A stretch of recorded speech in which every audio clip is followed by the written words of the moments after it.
Hello everyone, good morning everybody.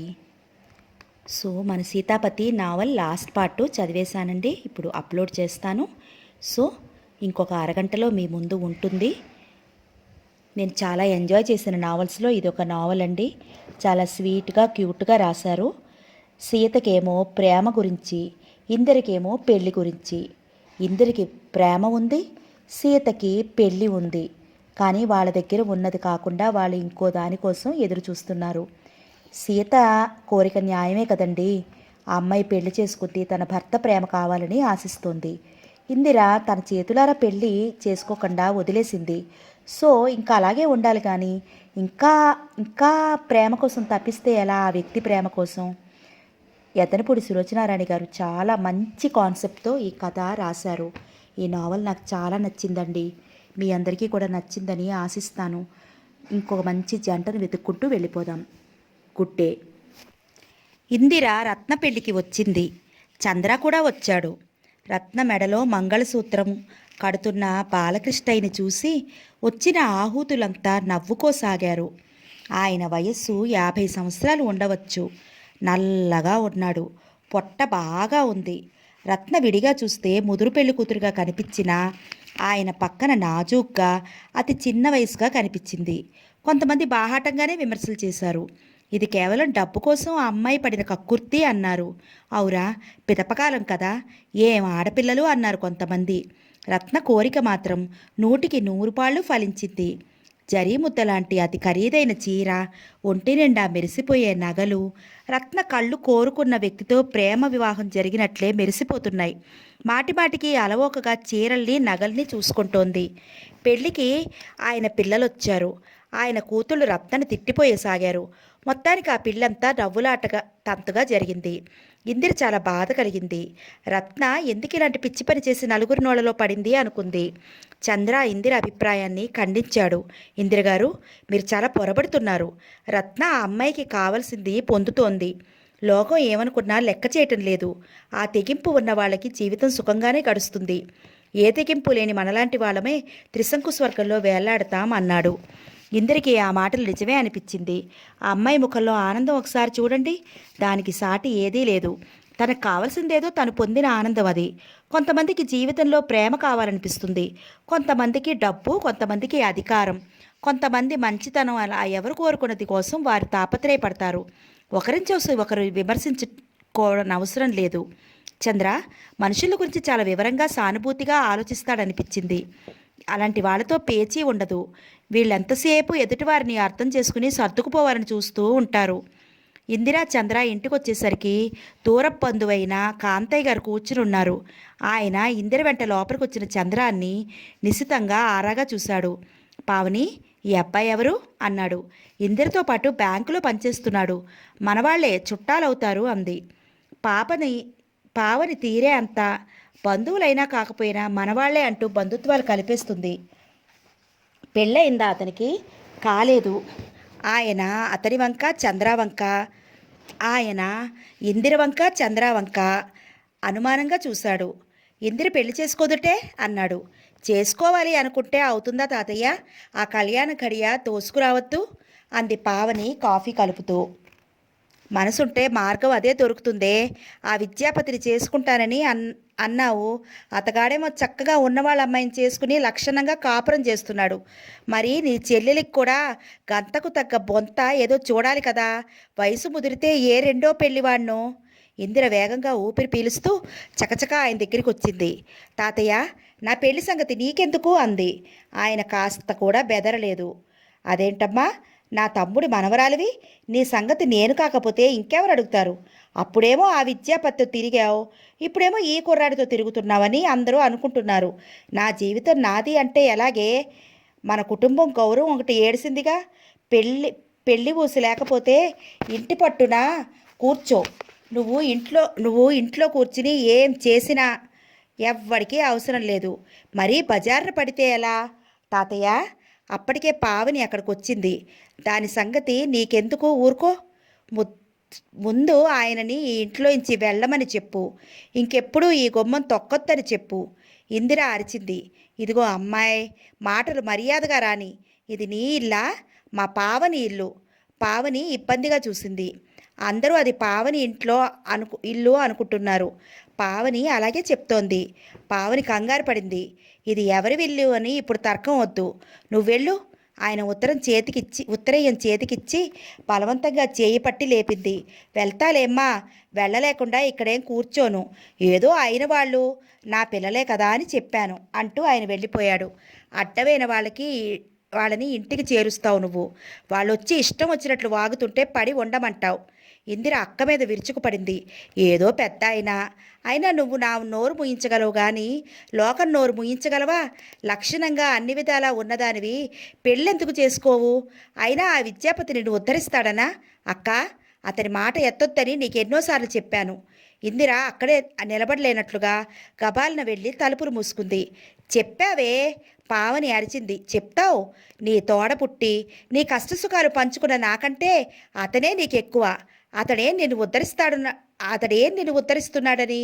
Pavani చంద్ర వైపు తిరిగింది. ఏమండి చంద్ర గారు, మీరే చెప్పండి. ఆ విద్యాపతినికి ఈవిడి గారు పెళ్లి చేసుకుందామని అనుకుంది. ఆయనేమో ఆ డబ్బు గల సీతని పెళ్లి చేసుకున్నాడు. ఈవిడి మీద నిజంగా ఇష్టం ఉంటే ఆయన గారు అలా వేరే పెళ్లి చేసుకునేవాడా అంట. అయినా తిరిగి సిగ్గులేదు. తన సంగతి తను చూసుకోదు.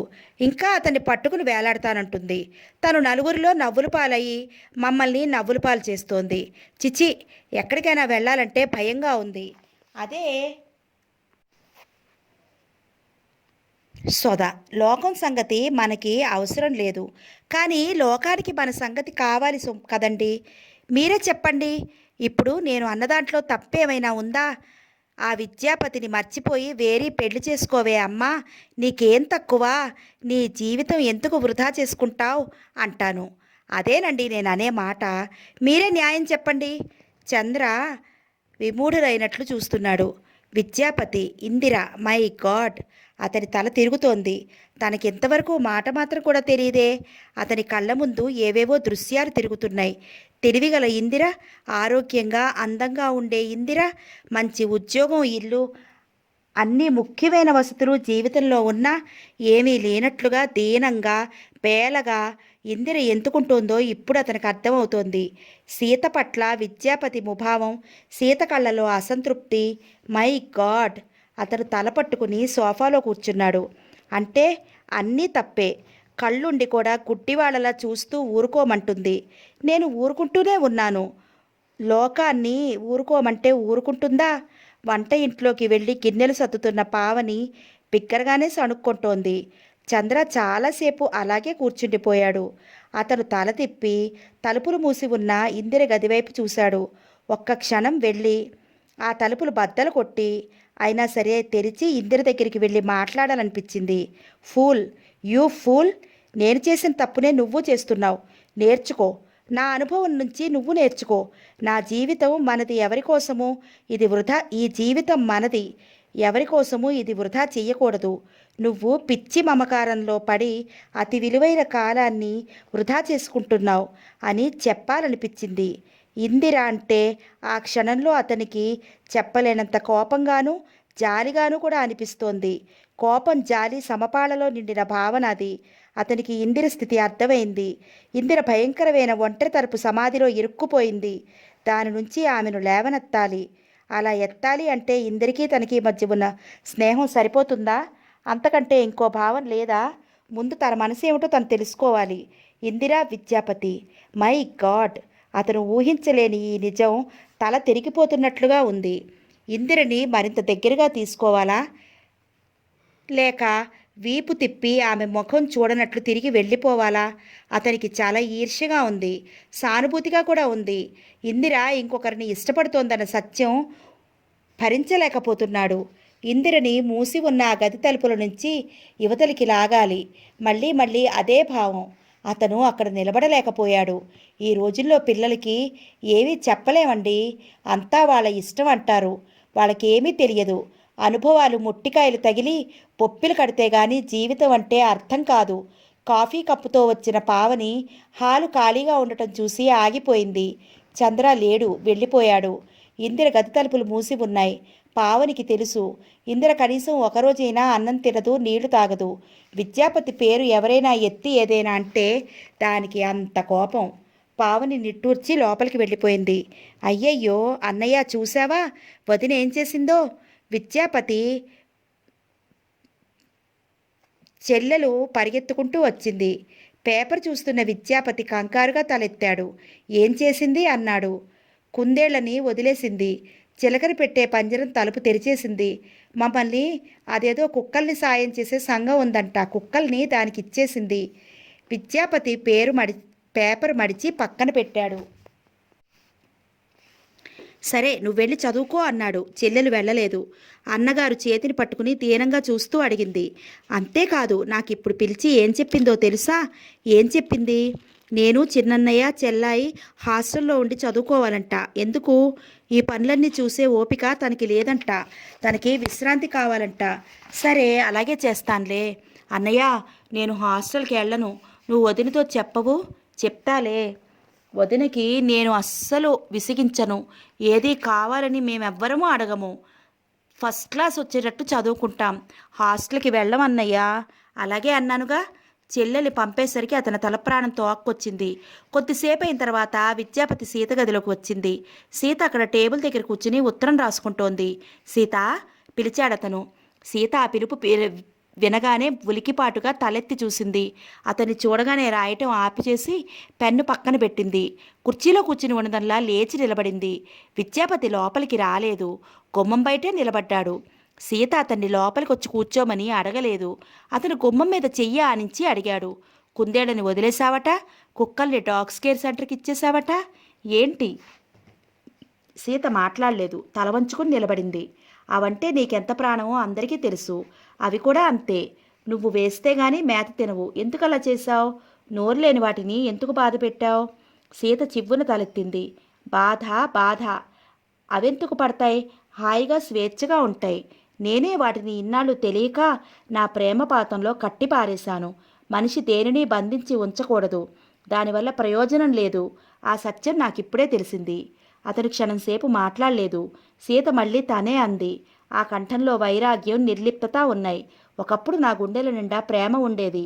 అప్పుడు నాకు నాన్న ఉండేవాడు. నాన్న ఇచ్చే ప్రేమ నాకెంతో బలమిచ్చేది. ఈ ప్రపంచంలో ప్రతిదాన్ని ప్రేమించాలని, నా స్వంతం చేసుకోవాలని అనిపించేది. నాన్న పోయిన తర్వాత సీత తల విదిలించింది. నా మనసే బండపారిపోయింది. నాకిప్పుడు దేని మీద ఆసక్తి లేదు. అతను వింటూ ఉండిపోయాడు. సీత కాస్త ఆగి అంది. పిల్లలను కూడా హాస్టల్కి వెళ్ళమని అంటున్నాను. ఇక్కడ ఉన్నంతకాలం వాళ్ళకి జీవితం అర్థం కాదు, వ్యక్తిత్వం రాదు. ప్రతిదానికి వదిన ఉంది కదా అనుకుంటున్నారు. ఈరోజు వాళ్ళు చిన్నపిల్లలు. ఈ అనుబంధం బాగానే ఉంటుంది. రేపు పెద్దవాళ్ళు అవుతారు. వాళ్ళ జీవితాలు వాళ్ళవవుతాయి. వాళ్ళు దూరం అవ్వక తప్పదు. అప్పుడు ఆ శూన్యం నేను ఏ శక్తితో పూడ్చుకోగలను? నేనప్పుడు మరీ ఒంటరిదాన్ని అయిపోతాను అని భయమేస్తోంది. ఎందుకో గాని ఈ జీవితం నన్ను చాలా చాలా భయపెడుతోంది. అది వాళ్ళకి అర్థం కాదు. నేను విడమర్చి చెప్పలేను. అతను సీతనే చూస్తున్నాడు. సీత హఠాత్తుగా ఎన్నో సంవత్సరాల అనుభవం పొందిన వ్యక్తిలా ఉంది. సీత అసలు ఏం ఆలోచిస్తోంది? సీత మనసు అతనికి అర్థం కావటం లేదు. ఈ యాక్సిడెంట్ అయిన తర్వాత కోలుకున్న సీత కొత్త వ్యక్తిలా ఉంది.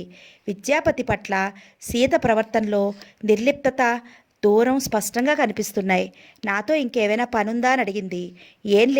ఏం లేదు అస్పష్టంగా అన్న అతను వెనక్కి తిరిగి వచ్చేశాడు. ఆ రోజంతా ఏ పని చేస్తున్నా అతని చెవుల్లో సీత మాటలే ప్రతిధ్వనిస్తున్నాయి. సీతకి అంత విరక్తి రావటం న్యాయం కాదు. సీతని జీవితం అన్యాయంగా దండిస్తున్నట్లుగా ఉంది. సాయంత్రం అయ్యింది. విద్యాపతి గదిలోకి వచ్చి లైటు వేయబోతుంటే కాలికేదో అతి మెత్తటి తగిలి త్రుటిలో మాయమైంది. అతను కంగారుగా ఉలికిపాటుగా లైటు వేశాడు. ఆ లైటు వెలుతురులో కళ్ళు ఎర్రటి గోళీల్లా మెరుస్తుండగా తెల్లగా వెన్నముద్దలా మెరుస్తున్న కుందేలు కనిపించింది. అది కాళ్ళెత్తి విద్యాపతి వైపు రాబోయి అంతలోనే ఎగురుకుంటూ పరిగెత్తి మంచం కింద దూరింది. అతను మంచం కింద వంగి చూశాడు. అక్కడ ఇంకా 3 కుందేళ్లు పడుకుని కనిపించాయి. ఇదివరకు సీత గది ఇది. ఇక్కడికి రావటం, ఆ గదిలో మంచం కింద పడుకోవటం వాటికి అలవాటే. అవి సీత పిలుపు కోసం చెవులు రిక్కించి వింటున్నట్లుగా చూస్తున్నాయి. కిటికీ చువ్వల మీద చిలక వచ్చి వాలింది. సీతా సీతా నీ మొగుడొచ్చాడే అంటోంది. విద్యాపతి బంజరం తెచ్చి గదిలో కిటికీలో పెట్టాడు. చిలక చెంగున దానిలోకి దూరి ఉయ్యాల కర్ర మీద కూర్చుని ఎక్కింది.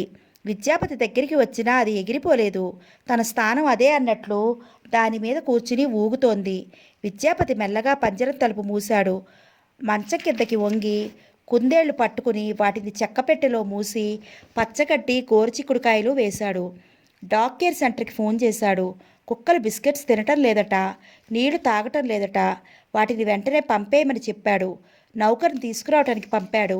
సీత మర్నాడు ఉదయం లేచేసరికి వరండాలో గదికి ఎదురుగా పంజరంలో ఊగుతున్న చిలక జామకాయ ఫలహారం చేస్తూ సీతా సీతా మొగుడొచ్చాడు లే పలకరించింది. కుందేళ్లు పచ్చగట్టి ఫలహారం చేస్తూ సంతృప్తిగా చూస్తున్నాయి. సీతను చూడగానే దూరంగా కట్టేసి ఉన్న కుక్కలు గారాలు పోతూ కుయ్ కుయ్ అంటూ అరవసాగాయి. ఎవరు తీసుకొచ్చారు వీటిని? సీత వంటవాడిని పేరు పెట్టి పిలిచి అడిగినట్టుగా అడిగింది. రాత్రి అయ్యగారు తెచ్చారమ్మా, మేత తెప్పించి వేశారు అన్నాడు. చాలా గొప్ప పని చేశారు. అతని ఆ ముఖంలో చిరాకు, విసుగు, రోషం స్పష్టంగా కనిపిస్తున్నాయి. విద్యాపతి అక్కడికి వచ్చాడు. వీటిని ఎందుకు తీసుకొచ్చారు అంది. సీత, అవి నీ ప్రేమ బంధంతో వెళ్ళలేకపోతున్నాయి. ఇన్నాళ్ళు సాకిన దానివి ఇప్పుడు ఇలా వదిలేస్తే ఎలా చెప్పు? వాటికి నోరు లేదు. ఉంటే ఇది చాలా అన్యాయం అని చెప్పేవి. వాటికి నోరు లేదు, కానీ నాకు జరుగుతున్న అన్యాయం మాట ఏంటి? నోరున్నా నేను ఎవ్వరినీ ఏమీ అడగలేదు. సీత గిరుక్కున తిరిగి అక్కడి నుంచి వెళ్ళిపోయింది. విద్యాపతి అలాగే నిలబడిపోయాడు. ఇందిర ఆఫీస్కి వచ్చింది. చంద్ర అప్పటికే వచ్చి ఉన్నాడు. ఇందిర అతన్ని చూడనట్టు ఊరుకుంది. అతను కూడా ఎప్పట్లాగా హలో గుడ్ మార్నింగ్ అనలేదు. ఇందిర తన ఫైల్స్ చూసుకుంటోంది. ఇద్దరూ అపరిచితుల్లా ముభావంగా గడిపారు. సాయంత్రం అయ్యింది. ఇద్దరూ బస్టాప్ దగ్గర నిలబడ్డారు. ఎంతసేపు చూసినా బస్సు రావటం లేదు. ఆటో ఒకటి వచ్చింది. ఇందిర అందులో ఎక్కుతుంటే చంద్ర హఠాత్తుగా అడిగాడు, నన్ను కాస్త సెంటర్ దగ్గర దింపుతారా? ఇందిర దింపుతానన్నట్లు తల ఊపింది. చంద్ర ఎక్కాడు.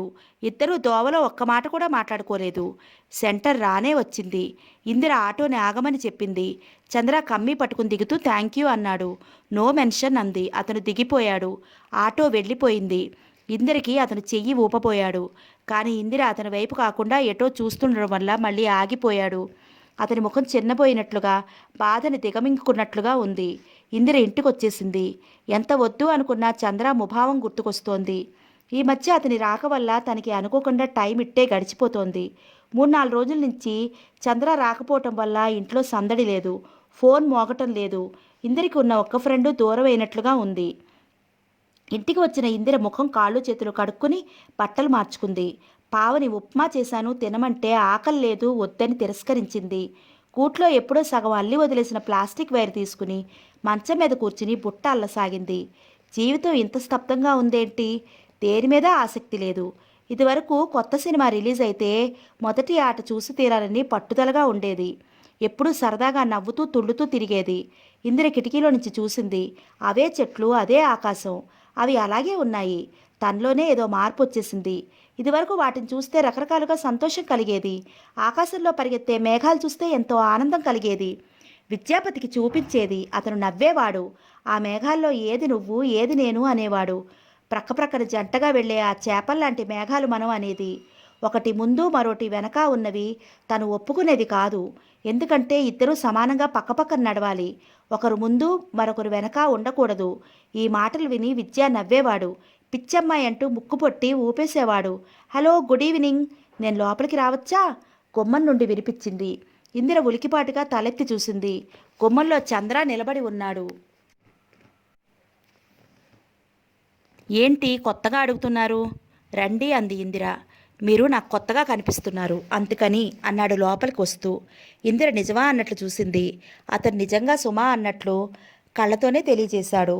చంద్ర లోపలికి వచ్చి ఇందిరకి ఎదురుగా కూర్చున్నాడు. ఇందిరకి ఏం మాట్లాడాలో తోచలేదు. చూపంతా చేతిలో వైరుపుట్ట మీదనే కేంద్రీకరించినట్లు చకచకా అల్లసాగింది. అతను కూడా దానినే శ్రద్ధగా గమనిస్తున్నాడు.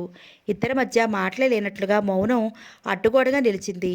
దానిని ఛేదించడానికి ప్రయత్నిస్తున్నట్లుగా అతను అన్నాడు, మీరు నన్ను క్షమించాలి. ఎందుకుట? నేను వెధవలా ప్రవర్తించాను. అదేమిటి? మొన్న మొన్న పావనికి మీకు జరిగిన సంభాషణ వినగానే నా బుర్ర తిరిగిపోయింది. నా కాళ్ళ కింద భూమి తొలగిపోయింది. నిన్న మళ్ళీ పావనితో మాట్లాడిన తర్వాత నా మనసు కుదుటపడింది. ఇందిర కళ్ళెత్తి చూసింది. అక్క, ఇతను నిన్న మాట్లాడుకున్నారా? ఏమని? ఏమో, ఏదైతే ఎవరికి కావాలట. చంద్ర ఇందిర చేతివేళ్ల చకచకని గమనిస్తూ అన్నాడు. మనిషిలో గొప్ప బలహీనత ఏమిటంటే తనకి తను ఎదుటివారి ప్రమేయం లేకుండా గొప్ప ఆశలు కల్పించుకుంటాడు. అవి నెరవేరకపోతే తలకిందులైనట్లు బాధపడతాడు. ఇందిర వింటోంది. అతడు చెప్పసాగాడు. చేసిన పాపం చెప్తే పోతుందంటారు.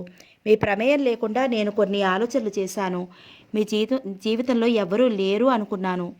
విద్యాపతి విషయం వినేసరికి ఇందిర చర్రును తలెత్తింది. దయవుంచి అతని పేరు ఎత్తకండి. ఆ విషయం ఎవరితోని తర్కించడం నాకు ఇష్టం ఉండదు. నా జీవితంలో అపురూపమైనది ఏదైనా ఉంటే అతనితో పరిచయమే అంటాను. చంద్ర కళ్ళు క్షణంసేపు రెపరెపలాడే. ఓకే ఓకే, నేను అతని విషయం మాట్లాడటం లేదు. నా విషయాన్ని చెప్పబోతున్నాను అన్నాడు. చూడండి, మీరు అంటే ఎందుకో తెలియదు కానీ నాకు అభిమానం ఏర్పడింది. మీ జీవితంలో ఎప్పుడూ ఎవరూ ఉండరని దురాశపడ్డాను.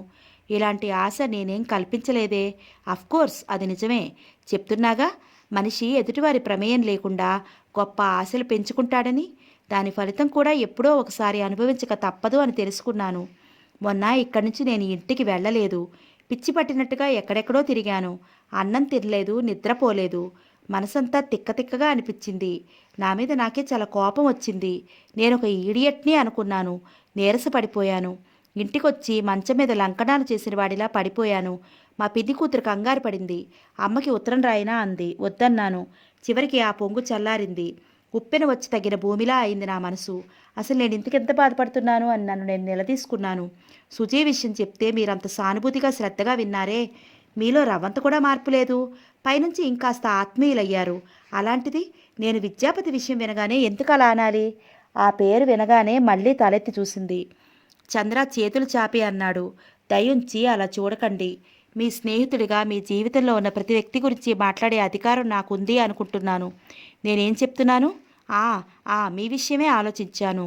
మీకు కనీసం 23, 24 ఏళ్ళు ఉంటాయి. ఏ సంఘటన మీ జీవితంలో లేకుండా ఉండాలని అనుకోవటం నా పొరపాటు. మగవాడిగా నా అహం అన్నమాట. చూడండి ఇందిర గారు, కాలం మారింది. మగవాడి మనసే ఇంకా మారలేకపోతోంది అనుకుంటాను. ఆడపిల్ల కూడా మగవారితో సమానంగానే జీవితాన్ని ఎదుర్కొంటోంది. జీవితంలో పురుషుడికి ఎలాంటి అనుభవాలు ఎదురవుతాయో స్త్రీలకు కూడా అవే అనుభవాలు లభిస్తున్నాయి. స్త్రీని పరదాచాటు వ్యక్తిగా, కూపస్థ మండూకంగా ఉండాలని భావించిన మగవారు మూర్ఖుడన్నమాట. నిజంగా ఆలోచిస్తే జీవితంలో ఎదురైన ప్రేమ వ్యవహారంలో నేను ఇలా పరాజితుడినో సరిగ్గా మీరు కూడా అలాగే పరాజితులయ్యారు. ఇద్దరి అనుభవం ఒక్కటే. న్యాయంగా ఆలోచిస్తే మనిద్దరం ఒకరిని ఒకరు ఎక్కువగా అర్థం చేసుకోగలగాలి. సుజీ, విషయం విన్న తర్వాత మీలో ఎలాంటి మార్పు లేదు. మీరు సహృదయులతో నా బాధని అర్థం చేసుకున్నారు. ఆ పని నేను చేయలేకపోయాను. అందుకే నాకు సిగ్గుగా ఉంది. అందుకే మిమ్మల్ని క్షమార్పణ కోరుకుంటున్నాను. నా వెనుకటి జీవితం మీరెలా మంచి మనసుతో నిర్లిప్తంగా అంగీకరించారో మీ వెనుకటి జీవితం కూడా నేను అలాగే అంగీకరించాలి అని ఈ తరం యువకుడిగా నేను చేయాల్సిన పనిని నాకు తెలుస్తోంది. మనిద్దరం మంచి స్నేహితులం. ఏ మనిషికైనా జీవితంలో డబ్బు కంటే, పేరు కంటే, చివరికి ప్రేమ కంటే కూడా విలువైనది స్నేహం అని నా నమ్మకం. ఈ స్నేహం పొందగలగటం ఎంతో అదృష్టం. జీవితంలో మంచి స్నేహానికి మించిన అపురూపమైనది ఏదీ లేదని నా ఉద్దేశం. ఇందిర బుట్టాలటం మానేసి చిత్రంగా సంబరంగా అతని వైపే ముగ్ధురాలైనట్లుగా చూస్తోంది. నవ్వుతూ తుళ్ళుతూ ఏదీ పట్టనట్లుండే చంద్రలో ఈ క్షణంలో మరో మనిషి కనిపిస్తున్నాడు ఇందిరికి. చంద్ర సీరియస్గా అడిగాడు, ఏమంటారు? మనిద్దరం స్నేహితులం అవునా? ఇందిర తల ఊపింది. చూడండి, స్నేహానికి ఒక అధికారం ఉంది. తప్పు చేస్తే నిశ్చయంగా, నిస్సంకోచంగా క్షమార్పణ చెప్పుకోవాలి. నేను మిమ్మల్ని మనస్ఫూర్తిగా క్షమార్పణ కోరుకుంటున్నాను. మీరిప్పుడు తప్పేం చేశారు? 3 రోజుల నుంచి మీకు కనిపించడం లేదు. దాదాపు మిమ్మల్ని వదిలేసినట్లుగా ప్రవర్తించాను. అది నా తప్పే. మీరు భలేవారే. ఇందిర ఫక్కున నవ్వింది. ఇంతలో పావని 2 ప్లేట్లతో పకోడీలు తెచ్చింది. ఇందిర 2 తనే తీసుకుని ఒకటి చంద్రాకిచ్చింది. Thank you. నా మనసుని ఇప్పుడు చాలా తేలిక చేశారు సుమండి అంది. నాకు కూడా అంది ఇందిర నవ్వుతూ. ఆ రోజు ఈ విద్యాపతి లేచేసరికి ఎవరిదో కొత్త కంఠం బిగ్గరగా వినిపిస్తోంది. సీతమ్మ తల్లి, ఏం చెప్పానే అమ్మా నా బాధలు. ఈయనకి ఇలాంటి సుస్థి వస్తుందని ఉత్తరం రాశాను, టెలిగ్రామ్ ఇచ్చాను. అయినా ఒక్క కొడుకు చుట్టానికి రాలేదు. ఎందుకొస్తారే అమ్మా? వాళ్ళ సంసారాలు, వాళ్ళ ఆనందాలు, వాళ్ళ బాధలు వాళ్ళవి. నాకు బాధ ఏంటంటే రాకపోతే రాకపోయారు, కనీసం నాన్నకి ఎలా ఉంది అని ఉత్తరం కూడా రాయలేదు. అలాంటి పిల్లల్ని కనటం నా దురదృష్టం అనుకో. పెద్దాడు ఇప్పుడు ఇంజనీరు, వాళ్ళ మామగారికి ఎంత గొప్పో. కానీ కడుపు కట్టుకుని చదివించానమ్మా. మా గతి ఇలా అవుతుందని తెలిస్తే పిల్లల కంటే ఆ డబ్బునే నమ్ముకుని అదే ముఖ్యం అనుకునేవాళ్ళం. నాకు చూస్తే కాలు నొప్పి, ఆయన చూస్తే లేవలేరు. మా జీవితం ఎలా తెల్లారుతుందో కదా. ఊరుకో అత్తయ్య, ఊరుకో, అన్నిటికీ ఆ భగవంతుడే ఉన్నాడు అంటోంది సీత. నీకేమిటే, ఈ మధ్య యాక్సిడెంట్ అయిందంట కదా, చచ్చి బతికావని వరమ్మ వదిలి చెప్పింది. అవును, నువ్వు వెళ్ళి స్నానం చెయ్యి. మావయ్యని హాస్పిటల్లో చేర్పించే బాధ్యత నాది, సరేనా అంది. విద్యాపతి యువతలకి వచ్చాడు. బావున్నావా నాయనా? ఆవిడ ఎంతో ఆప్యాయంగా పలకరించింది. విద్యాపతికి ఆవిడెవరో గుర్తుకు రాలేదు. సీత తరఫు బంధువు అయి ఉంటుంది అనుకున్నాడు. బాగానే ఉన్నాను అన్నట్లు తల ఊపి, మీరు కులాసానా అని అడిగాడు. ఆ, ఏం కులాసానో వారికి అంటూ మొదలెట్టింది. అత్తయ్య, నువ్వెళ్ళి స్నానం చెయ్యి అంది సీత. విద్యాపతి హాల్లో కూర్చుని వెంకట్రావు గారిని పలకరించాడు. ఆయనకి ఒంటి నిండా నీరొచ్చింది. మనిషి సుస్థిగా ఉన్నాడు. ఇద్దరు కొడుకులున్నారట. ఒక్కళ్ళు పట్టించుకోరు. ఇద్దరూ మళ్ళీ పెద్ద ఉద్యోగాలు చేస్తున్నారు. విద్యాపతి 9 గంటలకి ఫోన్ చేసి డాక్టర్ గారిని పిలిపించాడు. ఆయన వచ్చి వెంకట్రావు గారిని పరీక్ష చేసి వెంటనే ఆయనని హాస్పిటల్లో చేర్పించాలని చెప్పాడు. సీత ఆదేశం మీద విద్యాపతి ఆ ఏర్పాట్లన్నీ చేశాడు. వెంకట్రావు గారు హాస్పిటల్లో చేరారు. సీత అత్తయ్య విద్యాపతిని చూసి ఎంతో మురిసిపోయింది. సుభద్రమ్మ గారు, మీరెంత అదృష్టవంతులండి. రత్నం లాంటి కొడుకు. ఈ రోజుల్లో ఏ పిల్లాడిని చూసినా తల్లిదండ్రులని తోలనాడేవాడే కదా. మిమ్మల్ని పిల్లల్ని అతడు చూస్తున్న వైనం గమనిస్తుంటే నాకెంతో ఆనందంగా ఉంది. నిజం చెప్పొద్దు, అసలు ఈ అదృష్టం అంతా మా సీతది. పూజ కొద్దీ పురుషుడు, దానం కొద్దీ బిడ్డలు అంటారు. మా సీత బంగారు పూలతో పూజ చేసింది అంటూ మెచ్చుకుంటుంటే సీత ముఖం తిప్పుకుంది. విద్యాపతి ఎటో చూస్తున్నాడు. ఆవిడ సీత చేత కొడుకులకి ఉత్తరాలు రాయించింది. అయినా సమాధానం రాలేదు. హాస్పిటల్లో చేర్పించిన 4వ రోజున వెంకట్రావు గారు పోయారు. ఆవిడ శోకం చెప్పలేనిది. నన్ను నువ్వు వదిలేసి వెళ్ళావు, ఇక నాకు దిక్కేదయ్యా, నన్నెవరు చూస్తారయ్యా, నేనెందులో దూకను అంటూ ఏడుస్తుంటే విద్యాపతి చూడలేకపోయాడు. సీత కళ్ళనీళ్ళు ఆపుకోలేనట్లు అక్కడి నుంచి వెళ్ళిపోయింది. ఆవిడ కొడుకులు వచ్చారు. తల్లిని ఆ పల్లెటూరులోనే ఉండమని ఆదేశించారు. ఇన్నాళ్ళు ఆయన ఉన్నారు కాబట్టి ఉండగలిగాను. నేనిప్పుడు ఒక్కదాన్ని ఉండలేనురా, నా గుండెలు బెంబేలుగా ఉన్నాయంది. ఆవిడ ఏడుస్తూ తమ్ముడి దగ్గర ఉండమని, అన్నగారి దగ్గర ఉండమని తమ్ముడు వంతులు పోయారు. ఇద్దరూ మాట అనుకుని ఘర్షణ పడుతుంటే సీత సర్ది చెప్పింది. ఆవిడ సంగతేంటో తేల్చండి ముందు అంది. నీకు తెలీదు, నా భార్య రోగిష్టిది, మా ఇల్లు చిన్నది అంటూ తిరస్కరించారు. నేనెప్పుడూ ఊళ్ళు తిరుగుతూ ఉంటాను, మా ఆవిడ ఉద్యోగస్తురాలు అంటూ పెద్దతను తిరస్కరించాడు. విద్యాపతి వాళ్ళ వాదన వింటుంటే ఈడ్చి తన్నాలన్నంత కోపం వచ్చింది. కన్నతల్లి కళ్ళనీళ్ళతో నిలబడితే ఆ కళ్ళనీళ్లు వాళ్ళనేమీ కరిగించటం లేదు. తల్లిని చూడాల్సిన బాధ్యత వాళ్ళకి లేదా? వాళ్ళు చాలా స్వార్థపరుల్లా మాట్లాడుతున్నారు. వాళ్ళ ఆనందమే వాళ్ళు చూసుకుంటున్నారు తప్ప ఆవిడ సంగతి ఆలోచించటం లేదు. కొడుకులిద్దరూ వెళ్ళిపోయారు. ఆవిడ ఏడుస్తూ పడుకుంది. భర్త పోయిన దుఃఖం కంటే మిగిలిన ఈ బ్రతుకు ఎలా వెళ్ళదీయాలా అన్న ఆవేదన ఆవిడకి ఎక్కువైపోయింది. సీత ఆవిడని ఓదారుస్తోంది. కాఫీ తాగమని బ్రతిమలాడుతోంది. ఏం చెయ్యను, దిక్కులేని వాళ్ళకి ఆ భగవంతుడే దిక్కు. ఆ పల్లెటూరే పోయి పడుంటాను. అది కాదే సీతమ్మ తల్లి, నా ఏడుపేదో నేను ఏడుస్తాను అంటే ఉంటే తింటాను, లేకపోతే పడుకుంటాను. కానీ ఇరుగు పొరుగు ఊరుకోరమ్మా, నీ కొడుకులు ఎందుకు చూడరు అంటూ పనికట్టుకుని వచ్చి మరీ అడుగుతారు. అదే నా బాధ. నీ బాధ నాకు తెలుసత్తయ్యా. అవును, లోకం అలాగే అంటుంది. లోకం విషయం మనకు అవసరం లేదనుకున్నాను. మన విషయం లోకానికి కావాలి. ఏం చేస్తాం? ఎవరైనా అంతే, బాధపడాలి, తీరాల్సిందే. నా బంగారు తల్లి, ఇంత సుఖంగా డబ్బు గల దానివిగా పెరిగినా నీకెదుటివారి బాధలు ఎంత బాగా తెలుసమ్మా. నీ మనసు ఎంత మంచిది. ఆ భగవంతుడు అన్నీ అర్థమయ్యేట్లు చేశాడత్తయ్యా అంది సీత. విద్యాపతి చూస్తున్న పుస్తకం పక్కన పెట్టాడు. సీత మాటలు అతనికి కొత్త అర్థం చెప్తున్నాయి. విద్యాపతికి హఠాత్తుగా అనిపించింది, ఆవిడ కొడుకులు స్వార్థంగా ప్రవర్తిస్తున్నారని, స్వసుఖం చూసుకుంటున్నారని తను చిరాకు పడుతున్నాడు. తను చేస్తున్నదేమిటి? సీత పట్ల భర్తగా తన ధర్మం తను నిర్వర్తిస్తున్నాడా? తల్లి ఉదయం కాఫీ ఇవ్వటానికి వచ్చి అతని తల మీద చెయ్యి వేస్తూ అంది విద్య. వెంకట్రావు గారిని ఆవిడిని చూసిన తర్వాత కానీ నేనెంత అదృష్టవంతురాలనో అర్థం కావటం లేదు. నేను నిజంగా చాలా అదృష్టవంతురాలరా. నువ్వు మా మాట కాదని ఆ ఇందరిని చేసుకుంటే నేను పిల్లలు ఎక్కడ ఉండేవాళ్ళమో చెప్పు. నా కోసమే నువ్వు సీతను చేసుకున్నావు. నాకు అప్పుడప్పుడు అనిపిస్తుంది సీత మంచి పిల్ల. ఈ పెళ్లి చేసి సీతకి నీకంటే నేనే ఎక్కువ అన్యాయం చేశానేమోనని. విద్య, నేను నిన్నేం కోరన్రా. సీతను మాత్రం కాస్త సంతోషపెట్టు. మన మూలంగా సీత బాధపడితే దేవుడు మనల్ని క్షమించడేమో. ఈ రోజున మనం ఇంత హాయిగా ఉన్నామంటే సీతను నువ్వు పెళ్లి చేసుకోవటమేగా. ఇల్లు వాకిలికి తిండికి బట్టకి పిల్లల చదువులకి దేనికి లోటు లేదంటే సీత కదురా కారణం. సీత గర్విష్ఠయి ఉంటే మనం ఎక్కడుండేవాళ్ళం రా. విద్య, నేను పిల్లలు సుఖంగా ఉన్నాం. నువ్వు సీత సుఖంగా ఉంటేనే నాకు ఈ ఆనందం వంట పట్టేది. నువ్వు నన్ను బాగానే చూసుకున్నావురా. నాకే బాధ లేదు. సీతను కూడా బాగా చూడు. సీతని బాధ పెట్టకు. ఇప్పుడు నేనేం చేశానమ్మా? సీత బంధువులంతా నీ గురించి ఇందిరి గురించి ఏవేవో కథలు అల్లి మాట్లాడుతుంటే నాకు రోషంగా అనిపిస్తోంది. నా కొడుకు అలాంటి వాడు కాదని చెప్పాలనిపిస్తుంది. కానీ లోకం మనం చేసే స్టేషన్లే గమనిస్తుంది కానీ మాటలు ఎక్కడ వింటుంది చెప్పు. ఈరోజు గుడికెళ్ళాను. అక్కడ ఏమైందో తెలుసా? ఏమైంది? సీతకి దూరపు బంధువు ఒక ఆమె వచ్చింది. ఈరోజు మనం ఇంత హాయిగా ఉన్నామంటే సీతని నువ్వు పెళ్లి చేసుకోవటమేగా. ఇల్లు వాకిలికి తిండికి లోటు లేదు. ఈరోజు గుడికి వెళ్ళాను. అక్కడ ఏమైందో తెలుసా? ఏమైంది? సీతకి దూరపు బంధువు ఒక ఆమె వచ్చింది. నన్ను చూడగానే పరిగట్టుకుని పలకరించింది. ఆ ఇంద్ర కూడా మీ ఇంట్లోనే ఉంటుందా అని అడిగింది. మా ఇంట్లో ఎందుకుంటుంది అంటే మీ అబ్బాయి పెళ్లి చేసుకున్నాడటగా అంది. వాళ్ళకి నేనేం చెప్పను. నువ్వు ఆ కంపెనీ గొడవల్లో పడి నలుగురిలోకి రావు. వస్తే నీకు తెలుస్తుందిరా. ఒక్కొక్కరు ఒక్కొక్క మాట అంటుంటే పొడుచుకుని చావాలనిపిస్తోంది. విద్య, నీకు తెలియందేముందిరా. నేను చెప్పాలా నీకు? మన కుటుంబ గౌరవం నవ్వులు పాలు చేస్తావో గుప్పెట్లో పెట్టుకుని గుమ్మరంగా ఉంచుతావో అంతా నీ చేతిలోనే ఉంది. నా బాధ నువ్వు కాస్త అర్థం చేసుకోరా. ఆవిడ కళ్ళ నుంచి నీళ్లు జలజలా రాలాయి. కొడుకు కోడలు అన్యాయంగా లేరని, వారి కాపురం నలుగురి నోళ్ళలో నానుతూ నవ్వులాటగా ఉందని ఆవిడికి తెలుసు. ఇది ఆవిడ మనసులో తీరని వ్యధగా ఉంది. అందుకే ఏ కాస్త సమయం దొరికినా ఆవిడ కొడుక్కి ఇలా చెబుతూ ఉంటుంది. అంతకుమించి ఆవిడ ఏం చెయ్యలేకపోతోంది.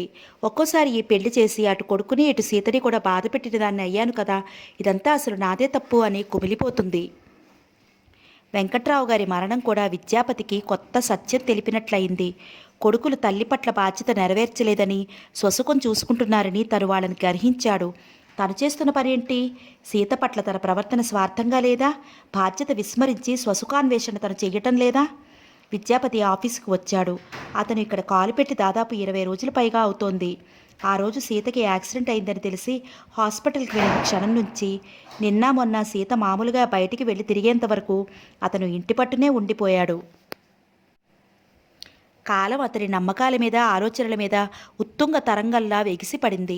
ఈ 22 రోజులు అతని జీవితంలో చెరిపినా చెరగని శిలాక్షరాలుగా నిలిచిపోయాయి. ఆ 22 రోజులు అతని కళ్ళ ముందు ఉన్న భ్రమలని చీల్చి తెంపి కింద పడేశాయి. అతనిప్పుడు తనకి తానే కొత్త వ్యక్తిలా కనిపిస్తున్నాడు. అతను ఫైల్స్ తీస్తుంటే వాటి మీద ఉత్తరం ఒకటి పెట్టి ఉంది. అతను తీసి చూశాడు. అది ఇందిర రాసిన ఉత్తరం. అందులో ఇలా ఉంది: విద్య, నువ్వు నా కంటికి కనిపించి 20 రోజుల పైగా అయిపోయింది. నువ్వు కులాసాగానే ఉన్నావని చంద్ర ద్వారా ఎప్పటికప్పుడు తెలుస్తూనే ఉంది. నువ్వు నా గురించి ఆలోచించేటంత వ్యవధి కూడా లేనంత బిజీగా ఉండి ఉంటావని నాకు తెలుసు. నేను నిన్ను ఏమాత్రం తప్పు పట్టడం లేదు. పని ఒత్తిడిలో ఉన్నవారికి కాలం ఎటు పరిగెడుతుందో ధ్యాసే ఉండదు. కానీ ఏ పని చేయకుండా ఒక వ్యక్తిని గురించి ఆలోచిస్తూ అతని రాక కోసం, అతని ఫోన్ కోసం వేచి చూస్తున్న వారికి కాలం గడవనే గడవదు. ఈ 22 రోజులు రాత్రింబవళ్ళు నేనెంత వేదన పడ్డానో ఆ భగవంతుడికే తెలుసు. ఆఫీస్కి ఫోన్ చేస్తే నువ్వు రాలేదన్నారు. సీతకి దెబ్బలు మానే వరకు రావన్నారు. ఒకసారి మీ ఇంటికి ఫోన్ చేస్తే మీ చెల్లెలు చాలా తిరస్కారంగా మాట్లాడింది. నేను నీకు ఫోన్ చేయలేకపోతున్నాను అనే బాధనైనా భరించగలను, కానీ మళ్ళీ ఫోన్ చేసి ఆ తిరస్కారం మాత్రం సహించలేను అనిపించింది. ఇలా ఎన్నేళ్ళు మనిద్దరి జీవితాలకి ముగింపు. చివరికి ఒకరోజు ఒకరి వేచి చూస్తూ గడపటం, ఒకరి కోసం ఒకరు వేచి చూస్తూ గడపటమేనా అనిపిస్తోంది. ఒక్కోసారి సీతతో ఉన్న నిన్ను చూస్తుంటే నేనే భ్రమలో ఉన్నానేమో. సీతని నీ జీవితంలో నుంచి తీసివేసే శక్తి నీకు లేదేమో అనిపిస్తోంది. ఈ 22 రోజులు నా ఈ భయాన్ని మరింత బలపరుస్తున్నాయి. విద్య, ఇది నా పొరపాటేనేమో. నువ్వు కనిపించలేదనే కినుకతో ఆవేశంతో కూడిన ఆలోచనేనేమో. నా మనసు ఏమిటో నాకే సరిగ్గా తెలియటం లేదు. నా మనసు ఒకసారి నిన్ను గాఢంగా నమ్ముతుంది, మరొకసారి అనుమానపడుతుంది. ఈ యుద్ధం నేను భరించలేకుండా ఉన్నాను. నా మనసు రణరంగంగా ఉంది. ఏ పని మీద నాకు ధ్యాస పోవటం లేదు, ఆసక్తి ఉండటం లేదు.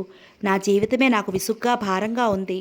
నాకు తెలుసు విద్య, దీనికంతటికీ కారణం నేనే, ముమ్మాటికి నేనే. నేనొకనాడు తెలిసి తెలియని తనంతో నా స్వార్థం చూసుకోకుండా మీ అమ్మవైపు ఆలోచించాను. నిన్ను పెళ్లి చేసుకుంటే ఆవిడ సమ్మతితోనే చేసుకోవటం న్యాయం అనుకున్నాను. నేనెంత తెలివి తక్కువగా ఆలోచించానో, నా తెలివిహీనతకి జీవితంలో ఎంత అమూల్యమైనది పోగొట్టుకున్నానో నాకిప్పుడు అర్థమవుతోంది. మీ అమ్మకి నా మనసు అర్థమవుతోందా? బహుశా ఎప్పటికీ కాదేమో. ఆ ప్రపంచంలో ప్రతి ఒక్కరూ తమ స్వార్థమే తప్ప ఎదుటివారి గురించి ఆలోచించరు, ఆలోచించకూడదు కూడా. ఎందుకంటే ఎదుటివారి గురించి ఆలోచన మొదలు పెడితే మనం ఏదీ చేయలేం. ఈ విషయం నాకు బాగా అర్థమైంది విద్య. అందుకే అడుగుతున్నాను. నేనిప్పుడు ఎవరి గురించి ఆలోచన చెయ్యటం లేదు. మనిద్దరి జీవితాలకి తీరం ఏటో. ఇప్పుడు ధైర్యంగా మనం ఒక నిర్ణయం తీసుకోకపోతే జీవితం అంతా ఇలాగే గడిచిపోయేటట్లుంది. పెళ్ళైన నువ్వు, పెళ్లి కాని నేను, ఇద్దరి జీవితాలు శూన్యమందిరాలుగా మిగిలేటట్లుగా ఉన్నాయి. విద్య, నేను ఈరోజు గోదావరి ఎక్స్ప్రెస్లో విశాఖపట్నం వెళ్ళిపోతున్నాను. నేనిక తిరిగి రాను. అక్కడ విశాఖపట్నంలో షిప్ యార్డ్లో ఉద్యోగం ఒకటి ఖాళీగా ఉందట. బాబాయి ఆ ఉద్యోగం నాకు ఇప్పిస్తున్నాడు. నేను వెళుతున్నాను. నేను నిజంగా నీకు కావాలని అనుకుంటే నువ్వు సీతతో శాశ్వతంగా తెగతెంపులు చేసుకుని వచ్చేయి. మనం ఇక వెనక్కి తిరిగి రావద్దు. కొత్త జీవితం ప్రారంభిద్దాం. నేను బాగా ఆలోచించే ఈ నిర్ణయానికి వచ్చాను. బాబాయ్ అడ్రస్ ఇక్కడ రాస్తున్నాను. నేను కావాలని నువ్వు అనుకుంటే సరాసరి అక్కడికి వచ్చేయి. మనిద్దరం శాశ్వతంగా కలిసి ఉండటమా లేదా అని నిర్ణయించుకోవటానికి ఇది ఆఖరి అవకాశంగా నేను భావిస్తున్నాను. నీ రాక కోసం 1000 కళ్ళతో ఎదురుచూస్తూ ఉంటాను. ఇట్లు ఇందు. విద్యాపతి ఆ ఉత్తరం చదవగానే తెల్లబోయాడు. 1కి 10 సార్లు మళ్ళీ మళ్ళీ చదివాడు.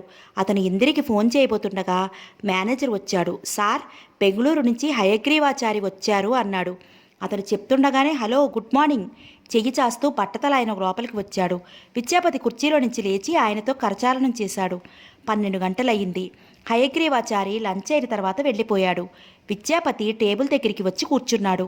ఇంతలో తలుపు తీసుకుని సార్ అంటూ సందేహంగా రమణయ్య వచ్చాడు. అతను కంపెనీలో అకౌంటెంట్, చాలా ఏళ్లుగా పనిచేస్తున్నాడు. అతని అల్లుడు కూడా ఇక్కడే చేస్తున్నాడు. ఏంటి అన్నాడు విద్యాపతి. మీరు చిన్న సాయం చెయ్యాలి. చెప్పండి. మా అల్లుడున్నాడే, అతని ప్రవర్తన ఈ మధ్య బాగాలేదు. కాస్త మీరు మందలించాలి. ఏం చేశాడు? నా కూతురినిచ్చి పెళ్లి చేసి 6 సంవత్సరాలైంది. 2 పిల్లలు. ఉద్యోగం సద్యోగం లేకుండా తిరుగుతూ ఉంటే నేను మన అయ్యగారితో చెప్పి ఇక్కడ ఉద్యోగం వేయించాను. ఫైల్స్ రాయడం రాకపోతే నేనే నేర్పాను. ఇప్పుడు ఏం చేశాడో తెలుసా? ఏం చేశాడు? ఎవరో నర్సును ప్రేమించాడట. నా కూతుర్ని వదిలేస్తాడట. నా కూతురు ఒకటే ఏడుపు. విద్యాపతి నిటారుగా అయ్యాడు. తన ముఖంలో వేగంగా పాకి వచ్చిన అరుడిమను అతని కంటపడకుండా తల వంచి ఫైల్స్ చూడసాగాడు. వాడికి ఆ నర్సు పిచ్చిలో కట్టుకున్న భార్య, దాని గోడు వినిపించడం లేదు. కాస్త మీరు బుద్ధి చెప్పాలి. నేనేం చెప్పను? రమణయ్య ముఖం రౌద్రంగా అయింది. పిచ్చి పిచ్చి వేషాలు వేశావంటే ఉద్యోగం నుంచి తీసేస్తాను అని చెప్పండి. దానికి భయపడతాడా? ఇంకో ఉద్యోగం చూసుకుంటాడు. ఏడిశాడు. వాడి చదివింది ఎంతండి? ఇక్కడంటే అయ్యగారు నా ముఖం చూసి ఇచ్చారు కానీ మీకెందుకు? మీరు అలా తిట్టండి. ఉద్యోగంలో నుంచి తీసేస్తానని చెప్పండి చాలు. తర్వాత నేను చూసుకుంటాను. రమణయ్య విద్యాపతి అంగీకారం తెలిపే వరకు ఆగలేదు. ఒరే మధు, ఇట్రా, పిలుస్తున్నారు అంటూ కేకపెట్టి పిలిచాడు. అతను వచ్చాడు. రమణయ్య ఎందుకు పిలిచాడో అతనికి అర్థమైనట్లుంది. తల వంచుకుని నిలబడ్డాడు. మీ మామగారు నీ మీద ఏదో చెప్తున్నాడేంటి అని అడిగాడు. మధు మాట్లాడలేదు. భార్యాపిల్లలు ఉన్న తర్వాత ఇలాంటి పిచ్చి వేషాలు వేయొచ్చా అండి? మీరే గడ్డి పెట్టండి. అది వీడి జీతం చూసే తగులుకుంది. ఆ మాట చెప్పినా అర్థం కాదు. అబ్బాయి గారు నిన్ను ఉద్యోగంలో నుంచి తీసేస్తారట. పిచ్చి వేషాలు వేయొద్దంటున్నారు. తనే చెప్పదలుచుకుంది చెప్పేశాడు. మధు మాట్లాడలేదు. ఈ ఉద్యోగం పోతే నీ ముఖం కూడా అది చూడదు. ముందు ఉద్యోగం ఊడకుండా చూసుకో మరి అన్నాడు రమణయ్య. మధు తల ఊపాడు. ఇద్దరూ వెళ్ళారు. విద్యాపతి కుర్చీలో వెనక్కి ఆనుకుని కూర్చున్నాడు. తానేం గొప్ప పని చేశానని మధుకి న్యాయం చెప్తాడు అనిపించింది. సాయంత్రం ఇట్టే అయిపోయింది. విద్యాపతి వచ్చిన వాళ్ళని పంపి అలసటగా కుర్చీలో వెనక్కి వాలాడు. ఇన్ని రోజుల నుంచి ఆఫీస్కి రాకపోవడంతో పని పేరుకుపోయింది. అర్జెంటుగా చూడాల్సిన ఫైల్స్ ఎన్నో ఉన్నాయి. ఇంతలో డ్రైవర్ వచ్చాడు. అమ్మగారు మీకు ఇది ఇమ్మన్నారు సార్ అంటూ కవర్ ఒకటి అందించి వినయంగా సలాం చేసి వెళ్ళిపోయాడు. ఫైల్స్ మీద సంతకం పెట్టబోతున్న విద్యాపతి ఆ పని ఆపి కవర్ తెరిచి చూశాడు. సీత రాసిన ఉత్తరం అది. అందులో ఇలా ఉంది: మీకు సీత నమస్కరించి రాయినది. నేను ఇప్పుడు మినార్ ఎక్స్ప్రెస్కి బొంబాయి మా అత్తయ్య గారి దగ్గరికి వెళ్ళిపోతున్నాను. నేను కావాలనే నా ఈ ప్రయాణం సంగతి మీకు చెప్పకుండా రహస్యంగా ఉంచాను. నేను ఈ 22 రోజుల్లో మీలో వేరే వ్యక్తిని చూశాను. అతను నన్ను లాలించాడు, అభిమానించాడు, నాకు తోడుగా నీడుగా నిలిచాడు. ఒక్క మాటలో చెప్పాలంటే నేను ఎలాంటి వ్యక్తిని భర్తగా కావాలని కోరుకున్నానో అక్షరాల అదే వ్యక్తి నా కళ్ళ ముందు నిలిచాడు. నాకు జ్వరం తగ్గిపోయింది, దెబ్బలు మానుతున్నాయి. మీరు ఆఫీసుకు వెళ్ళారు. నాకు తెలుసు ఈ 22 రోజుల నుంచి నన్ను సేద తీర్చిన వ్యక్తి ఇక మళ్ళీ ఎప్పటికీ జీవితంలో నా కళ్ళకు కనిపించడని. మీరు ఆఫీసు నుంచి రాగానే మళ్ళీ మామూలు మనిషి అయిపోతారు. మీ తిరస్కారం కానీ నిర్లక్ష్యం కానీ నేను భరించలేను. ఇదివరకైతే నాకు మీ అభిమానం తెలియదు, ఆత్మీయతలో ఆనందం ఎరుగను. ఒకసారి అభిమానించిన వ్యక్తి చేత మళ్ళీ విదిలింపులు తినాలంటే నేనే కాదు, ఎవరి వల్ల కాదని అనుకుంటున్నాను. అందుకే నేను దూరంగా వెళ్ళిపోతున్నాను. వెళ్లే ముందు నిస్సంకోచంగా నిర్భయంగా మీకు నా మనసులో మాట చెప్పదలుచుకున్నాను. ఇవి నాకుగా నేను చెప్పకపోతే బహుశా మీకు ఎప్పటికీ తెలియదేమో. ఎందుకంటే నా మనసేమిటో మీకు అర్థం కాదు కాబట్టి, అర్థం చేసుకోవాల్సిన అవసరం మీకు లేనే లేదు కాబట్టి. నేను మిమ్మల్ని పెళ్ళాడి దాదాపు 2 సంవత్సరాలు కావస్తున్నా నేను మీ జీవన ప్రాంగణంలో అపరిచితురాలిగా, అనామకురాలుగానే నిలబడిపోయాను. మీ మనసు ఎక్కడుందో నాకు తెలుసు. మీతో నాకు ముడిపడని పెళ్ళి ఒక పెద్ద తప్పు అని నేను తెలుసుకున్నాను. ఇది నేను చేసిన తప్పు కాదు, మా నాన్న చేసిన అపరాధం. పెళ్ళైన మొదటి రోజునే మీ మనసులో నా స్థానం ఏమిటో తెలిసింది. నేను చాలా రోషపడ్డాను. మీతో కాపురం చేయనని ఏడ్చాను. కానీ నాన్న నాకు వంశగౌరవం గురించి తెలియజేశారు. నా స్వసుఖం కంటే అది చాలా ముఖ్యమన్నారు. నన్ను మిమ్మల్ని గెలుచుకోమని ఆదేశించారు. నేను మిమ్మల్ని పొందలేకపోతానా అనుకున్నాను. మొదట హఠంతో దగ్గరవ్వాలని చూశాను. అది లాభం లేదని తెలిసి ఆత్మీయతతో మీకు దగ్గరవ్వాలని భావించాను. అందుకే మీ అమ్మని, చెల్లెలని, తమ్ముళ్ళని ఎంతో మన్ననగా చూశాను. అది లాభం లేదని తెలిసిపోయింది. లంచాలు పెట్టడంతో ఎవ్వరి మనసులోనూ స్థానం సంపాదించుకోలేమని పాఠం నేర్చుకున్నాను. స్త్రీ పురుషులిద్దరూ దగ్గర అవ్వాలంటే ప్రేమ అనే సూత్రంతో బంధించబడాలి. అది ఒకరి పట్ల ఒకరికి ఏర్పడవలసిన అనిర్వచనీయమైన భావం. అప్పుడే ఆ స్త్రీ పురుషుల కలయిక మహోన్నతంగా ఉంటుంది. ఈ 2 సంవత్సరాలలో నేను 20 సంవత్సరాల అనుభవం గడిచిన దానిలా అయ్యాను. నాన్న పోవటం, మీ తిరస్కారం, బంధువుల హేళన నన్ను కృంగతీసాయో మొండిదాన్ని చేశాయో నాకే తెలియదు. నేను మీకు మరీ చెప్తున్నాను, ఈ పెళ్లి జరగటంలో నా నేరం ఏమీ లేదు. మిమ్మల్ని నేను ఎంత బాధ పెడుతున్నానో నాకు బాగా తెలుసు. మొదట్లో అయితే కసికొద్దీ మీకు ఇష్టం లేని పనులు చేసి ఇంకా వేధించాలని అనిపించేది. కానీ దానివల్ల ప్రయోజనం ఏమీ లేదని తెలుసుకుని మానేశాను. మీ మనసు ఎక్కడుందో నాకు తెలుసు. మీరు ఇందిరని స్వంతం చేసుకోవటానికి నేను ఇంకా అడ్డుగా నిలబడదలుచుకోలేదు. ఎందుకంటే ఒక మనిషిని జీవితంలో మనం బలవంతంగా అట్టిపెట్టుకోవటం వల్ల ఘర్షణ, అశాంతి తప్ప ఇంకేదీ పొందలేమని స్వానుభవంతో తెలుసుకున్నాను. నేను వెళ్ళిపోతున్నాను. దయ ఉంచి నా మీద జాలి పడకండి. నాకెవరి జాలి అవసరం లేదు. నాకు మీ నుంచి కావాల్సిందేంటో మీకు బాగా తెలుసు. అది బయట ఎవరూ ఇవ్వలేని వారు మీ జీవితంలో ఒక దిష్టిబొమ్మలా మిగిలిపోవడం నాకేమాత్రం ఇష్టం లేదు. మీరు విడాకుల పత్రం పంపించండి, సంతకం చేసి పంపిస్తాను. ఒక్క నిమిషం కూడా ఆలస్యం చెయ్యను. భగవంతుడు నాకు అన్నీ ఇచ్చాడని అందరూ అనుకునేవాళ్ళు. నేను కూడా అదే అనుకుంటూ వచ్చాను. ఆయన ఏదీ ఇవ్వలేదని నాకు ఇప్పుడు అర్థమవుతోంది. నా అదృష్టం నన్ను వెక్కిరిస్తోంది. అందరికీ అదృష్టవంతురాలుగా కనపడే మహా దురదృష్టవంతురాలు నేను. ఈ నిజాన్ని అభిమానం, రోషం లేకుండా అంగీకరించి వెళ్తున్నాను. సీత. విద్యాపతి నిర్విణ్ణుడైనట్లుగా కూర్చుండిపోయాడు. రాత్రి 8 గంటలైంది. విద్యాపతి ఇంకా అక్కడ అలాగే చలనం లేని బొమ్మలా నిశ్చేష్టుడైనట్లుగా కూర్చుని ఉన్నాడు. అతనికి ఎదురుగా టేబుల్ మీద ఇందిరా, సీత ఇద్దరూ రాసిన ఉత్తరాలు ఉన్నాయి. విద్యాపతికి అవి 2 మార్గాలుగా కనిపిస్తున్నాయి. ప్రశ్నార్థకంగా చూస్తున్నాయి. అతను 2 చేతులు జుట్టులోనికి పోనించి టేబుల్ మీద ఒరిగిపోయి కూర్చుండిపోయాడు. అతని ముఖం నిండా చెమటలు అలుముకుని ఉన్నాయి.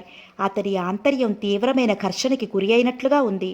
వారం రోజుల అనంతరం విద్యాపతి ఆఫీసులో కూర్చుని ఫైల్స్ చూస్తున్నాడు. అతను బాగా చిక్కినట్లుగా ఉన్నాడు. గడ్డం మాసి ఉంది. అలసట, వేదన, నిద్రలేమి ఆ కళ్ళల్లో స్పష్టంగా కనిపిస్తోంది. ఇంతలో గభాల తలుపు తోసుకుని చంద్ర లోపలికి వచ్చాడు. అతను గాలి దుమారంలా ఉన్నాడు. విద్యాపతి గారు, ఇందిర ఆఫీస్కి లాంగ్ లీవ్ పెట్టిందంట. ఊరు వెళ్ళిందంట.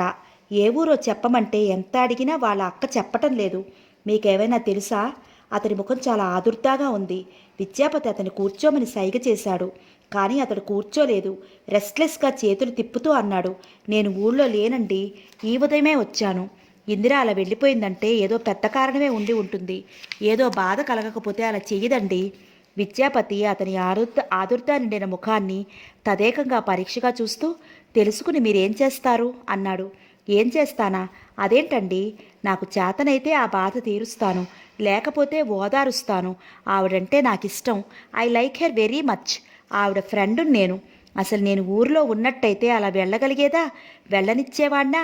ఒక్క నిమిషం కూర్చోండి ప్లీజ్ అన్నాడు విద్యాపతి. చంద్ర కూర్చోలేదు. కుర్చీ పట్టుకుని అశాంతిగా నిలబడ్డాడు. విద్యాపతి డ్రాయర్ తెరిచి ఇందిర ఉత్తరంలో నుంచి అడ్రస్ కాగితం మీద నోట్ చేసి ఇచ్చాడు. చంద్ర అది చూడగానే మై గాడ్, వైజాగా అన్నాడు. వెంటనే టైం చూసుకుంటూ, గోదావరి ఎక్స్ప్రెస్కి టైం ఉంది, ఇప్పుడు వెళ్తే అందుకోగలను. ఇందిరను చూస్తే గానీ నేను మళ్ళీ మామూలు మనిషిని కాలేను. వస్తాను. ఒక్క నిమిషం ఆగండి, నేను వస్తున్నాను. మిమ్మల్ని స్టేషన్ దగ్గర దింపుతాను అన్నాడు విద్యాపతి. చంద్ర ఆశ్చర్యంగా చూశాడు.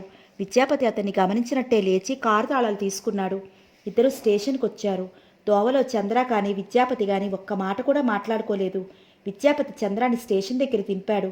థ్యాంక్ యూ, మీకు చాలా శ్రమిచ్చాను అన్నాడు చంద్ర మొహమాటంగా. పర్వాలేదు, ఈ ఉత్తరం నేనిచ్చానని ఇందిరికి ఇవ్వండి. జేబులో నుంచి కవర్ తీసిస్తూ అన్నాడు. తప్పకుండా అన్నాడు చంద్ర. చంద్రం ఎక్కిన ట్రైను వెళ్ళిపోయింది. విద్యాపతి ఇంటికి తిరిగి వస్తున్నాడు. కారు డ్రైవ్ చేస్తుంటే అతనికి మనసులో, నేను సరైన నిర్ణయమే తీసుకున్నాను, నా నిర్ణయం సరైనదే అని మరీ మరీ అనిపించసాగింది. బొంబాయిలో సీత తలంటి పోసుకుని సోఫాలో కూర్చుని చిక్కు తీసుకుంటోంది. అత్తయ్య మామయ్య లేరు, పెళ్లికెళ్లారు. సీతని రమ్మనమని ఎంతో బలవంతం చేశారు. కానీ సీత రాను అంది. ఏంటే అమ్మాయి, ఎప్పుడు చూసినా అలా మన్ను తిన్న పాములా పడి ఉంటున్నావు? ఒంట్లో బాలేదా? ఏమైనా విశేషమా అంది మేనత్త. ఏం లేదత్తయ్యా అంది సీత. అవును, నీ పెళ్ళై 2 ఏళ్ళు అవుతోంది కదా, ఇంకా అనలేదేంటి? ఫ్యామిలీ ప్లానింగా? లేదత్తయ్యా. పోనీ డాక్టర్కి చూపించుకో. అవసరం లేదత్తయ్యా. నీ భర్త కూడా వస్తే ఎంత బాగుండేది. ఇద్దరు కలిసి సరదాగా గడిపేవాళ్ళు. అతన్ని కూడా రమ్మని రాయి. ఆయన రారు, పని ఉంటుంది. పెళ్ళాం తర్వాతనే ఇంకే పనైనా. మీ మామయ్య ఏం చేసేవారో తెలుసా? ఇంట్లో టూర్ ఉందని వెళ్ళేవాళ్ళు. నేను పుట్టింటికని బయలుదేరేదాన్ని. ఇద్దరం వేరే ఊళ్ళో కలుసుకునేవాళ్ళం. మా అత్త ఉంది చూసావు, రాక్షసి. ఆయనతో మాట్లాడనిచ్చేది కాదు. మా బాధలు ఇప్పటి వాళ్ళకి ఏం తెలుస్తాయి? పెళ్ళైనప్పటి నుంచి చేతులు పట్టుకుని తిరగటవేగా. ఆవిడికి కాస్త టైం దొరికితే చాలు తన భర్త సంగతులే చెప్తుంది. ఇంత వయసొచ్చినా ఒకరి పట్ల ఒకరికి ఆత్మీయత తగ్గనే లేదు. సీతకి విచిత్రంగా ఉంటుంది. వాళ్ళకి పిల్లలు లేరు. ఆ లోటుని ఒకరికి ఒకరు మరింత ఆసరా అయి తీర్చుకోవటానికి చూస్తూ ఉంటారు. సీతకి వాళ్ళని చూస్తుంటే ఎంతో ముచ్చట వేస్తుంది. ఉన్నట్లుండి కాలింగ్ బెల్ మోగింది. సీత వెళ్ళి తలుపు తీసింది. అత్తయ్య లోపలికొస్తూ, నా మతిమరుపు చూసావా? పెళ్ళికి బయలుదేరానా? ప్రజెంటేషన్ ఇక్కడే మర్చిపోయాను. మీ మావయ్య అయినా గుర్తు చేయలేదు అంటూ లోపలికెళ్ళి ప్రజెంటేషన్ తీసుకుని వెళ్ళింది. సీత ఆవిడని సాగనంపి లోపలికొచ్చింది. ఎదురుగా క్యాలెండర్ కనిపించింది. సీత తారీఖు చూసింది. తను వచ్చి వారం రోజులైంది. విద్యాపతి ఉత్తరం కానీ, టెలిగ్రామ్ కానీ, ఫోన్ కానీ ఏదీ లేనేలేదు. సీత నిట్టూర్చింది. అతని ముభావం, ఆ నిర్లక్ష్యం కొత్త కాదు. అయినా ఆ బాధ మాత్రం ఎప్పటికప్పుడు కొత్తగానే ఉంటుంది. దానికి అంతం అనేదే లేదు. అతను బహుశా లాయర్లని సంప్రదించే హడావిడిలో ఉన్నాడేమో. ఇందిరా విద్యాపతి ఈ వారం రోజుల నుంచి ఎంతో ఆనందంగా ఉన్న సంఘటనలు సీత కళ్ళ ముందు నిలుస్తున్నాయి. ఇందిర నిజంగా ఎంతో అదృష్టవంతురాలు. వ్యక్తి చూపే ప్రేమ ముందు ఈ సంఘం ఏర్పరిచిన పెళ్లి చిత్తుగా ఓడిపోయింది. సీత మళ్ళీ నిట్టూర్చింది. ఇందిర అదృష్టం చూసి అభినందించాలి.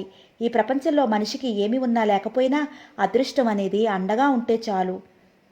జీవితం స్వర్గతుల్యంగా గడిచిపోతుంది. ఇందిరని చూసి తను లేసమాత్రం కూడా ఈర్ష్యపడకూడదు. కానీ తన వల్ల కావటం లేదేంటి? సీత కళ్ళ వెంట నీళ్లు రాసాగాయి. ఈ కన్నీళ్లకి అంతు లేకుండా ఉంది. మళ్ళీ కాలింగ్ బెల్ మోగింది.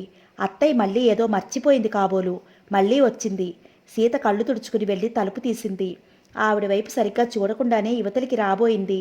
కానీ అత్తయ్య రాసుకుని సెంటు పరిమళం రాలేదు. పట్టుచీర గరగర లేదు. తెల్లటి బట్టలతో ఆకుచెప్పులు ధరించిన వ్యక్తి గుమ్మం అవతల నిలబడి ఉన్నాడు. సీత తలెత్తి చూసింది. మరుక్షణం కళ్ళు తిరిగినట్లయింది.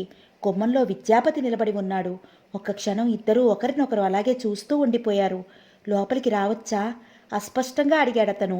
సీత తెప్పరిల్లి దారి ఇచ్చింది. అతను లోపలికొచ్చాడు. సీత లోపలికెళ్ళింది. అతను సోఫాలో కూలబడ్డాడు. 10 నిమిషాల అనంతరం సీత కాఫీ కప్పుతో వచ్చింది. ఆ ముఖంలో తెచ్చిపెట్టుకున్న రోషం, అహం, ధైర్యం కనిపిస్తున్నాయి. డైవర్స్ కాగితాలు మీరే స్వయంగా తీసుకొచ్చారా? ఆ మాటలు వాడి కత్తుల్లా ఉన్నాయి. అతను తెల్లబోయినట్లు చూశాడు. అతని ముఖంలో బాధ, వేదన స్పష్టంగా కనిపిస్తున్నాయి. అతను ఆ కత్తులు చేసిన గాయాలని నిశ్శబ్దంగా భరించాడు. తెచ్చిపెట్టుకున్న చిరునవ్వుతో అన్నాడు, కాగితాలతో పనైతే అవి పోస్ట్లోనే వచ్చేవి. నేను స్వయంగా ఎందుకొస్తాను? సీత అతని వైపు చూస్తోంది. ఆ ముఖంలో భయం, అహం కరిగిపోయి చెదురుతున్న ఆనందం, ఆశ, పేలతనం వచ్చాయి. అతని మాటలు అర్థం కానిదాన్లా అయోమయంగా చూస్తోంది. సీత, నేను నిన్ను తీసుకెళ్ళటానికి వచ్చాను అస్పష్టంగా అన్నాడతను. అతను ఆ మాట అన్న తీరులో ఏముందో ఏమో గాని మరుక్షణం సీత ఏడ్చేసింది. అతను కాఫీ కప్పు పక్కన పెట్టి సీత చెయ్యి అందుకున్నాడు. ముఖానికి చేతులు కప్పుకుని ఏడుస్తున్న సీత మోకాళ్ళ మీద కూలబడి అక్కడున్న సోఫా చేతి మీదకి ఒరిగిపోయింది. ఆ ఏడుపు హృదయ విదారకంగా ఉంది.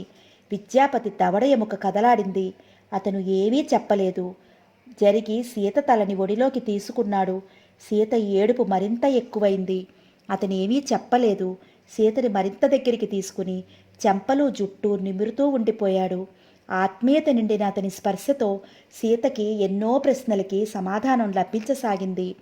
వైజాగ్లో ఇందిర గదిలో అటూ ఇటూ పచార్లు చేస్తోంది. ఈరోజు కూడా విద్యాపతి రాలేదు. విద్యాపతి వస్తాడని కాసేపు, రాడని కాసేపు మనసు గట్టిగా చెబుతోంది. తను వచ్చి ఇన్ని రోజులైనా విద్యాపతి రాకపోవటం ఇందరికి వింతగా ఉంది. ఈ ఒంటరితనం మహాభయంకరంగా పిచ్చి ఎక్కించేటట్లు ఉంది. ఇంతలో ఎవరో తలుపు తట్టారు. ఇందిర గుండెలు గొబగొబలాడాయి. ఆ తలుపు తట్టడంలో ఏదో ఆత్మీయత ప్రతిధ్వనిస్తోంది. పరిగెత్తుకు వెళ్ళి గబాల తలుపు తీసింది. ఎదురుగా చంద్ర నిలబడి ఉన్నాడు. అతన్ని చూడగానే ఇందిర తెల్లబోయింది. తను ఎక్కడికి వెళ్ళింది ఎవరికీ చెప్పవద్దని అక్క చేత పిల్లల చేత ఒట్టు వేయించి మరీ వాగ్దానం తీసుకుంది. మీరా? ఆశ్చర్యంగా అంది. అవును, నేనే అన్నాడతను గర్వంగా వేలు పెట్టి తనని తనే చూపిస్తూ. నాకు చెప్పకుండా పారిపోయి వస్తే నేను కనుక్కోలేనని కదూ మీ ఉద్దేశం? ఈ భూప్రపంచంలో మీరు ఏ మూల దాక్కున్నా నేను కనుక్కోగలను అన్నాడు నవ్వుతూ. ఇందిరకి అతని మాటలు, ఆ నవ్వు చూస్తుంటే హాయిగా అనిపించింది. చీకటి గుహలోకి వెలుగు కిరణం వచ్చినట్లుగా ఉన్నాడతను. రండి అంది. అతను లోపలికి వచ్చాడు. ఇందిర అతనికి కాఫీ ఇచ్చి స్నానం చేయమంది. అతను కాఫీ తాగుతూనే ఇందిర కనిపించకపోవడంతో తనెంత కంగారు పడింది వర్ణించి చెప్పాడు. నా అడ్రస్ మీకు ఎవరిచ్చారు అంది. అమ్మో చెప్పను, అది నా రహస్యం అన్నాడు.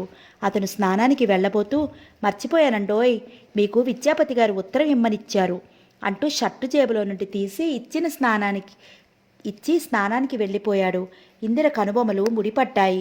చేతిలో ఉన్న కవరు చించి ఉత్తరం తీసుకుని చదవసాగింది. ఇందు, నేను రాకుండా ఇలా ఉత్తరం రాస్తున్నందుకు కోపగించుకోవద్దు. నీ ఉత్తరం 1కి 2 సార్లు చదివాను. నాకిష్టమైన నిర్ణయం తీసుకోవటానికి నేనిప్పుడు స్వతంత్రుడిని కాదు. ఈ నా జీవితం మీద నాకు సంపూర్ణ అధికారం ఉంది. అందుకే ఆనాడు నా జీవితం నా ఒక్కడిది కూడా కాదు. ఒకప్పుడు నేను పూర్తి స్వతంత్రుడిని. అప్పుడు నిన్ను ఎక్కడికైనా వెళ్ళి పెళ్లి చేసుకుందాం రమ్మనమని కోరగలిగాను. నువ్వు రాలేదు. అమ్మకిష్టం లేకుండా నిన్ను చేసుకుంటే నేను సుఖపడలేనని తిరస్కరించావు. అదెంత నిజం? ఆనాడు నన్ను నేను అర్థం చేసుకోలేకపోయినా నువ్వు మాత్రం సరిగ్గా అర్థం చేసుకున్నావు. ఆ తర్వాత కూడా సీతతో నా పెళ్ళి ఒక పొరపాటు మాత్రమే అనుకుంటూ వచ్చాను. సీతను వదిలి నిన్ను చేసుకుంటే నా పొరపాటు చక్కదిద్దుకోవటం అవుతుంది అనుకున్నాను. కానీ అదెంత తప్పో ఇప్పుడు అర్థమవుతోంది. ఇందు, నేను ఇప్పుడు నిన్ను పెళ్లి చేసుకుంటాననుకో, జరిగేదేమిటో తెలుసా? ఇందిర ప్రేమించిన విద్యాపతిని సీత పెళ్లి చేసుకుంది అని లోకానికి తెలియదు. సీత భర్తని ఇందిర కాజేసింది అనే అపవాదు నీకు వస్తుంది.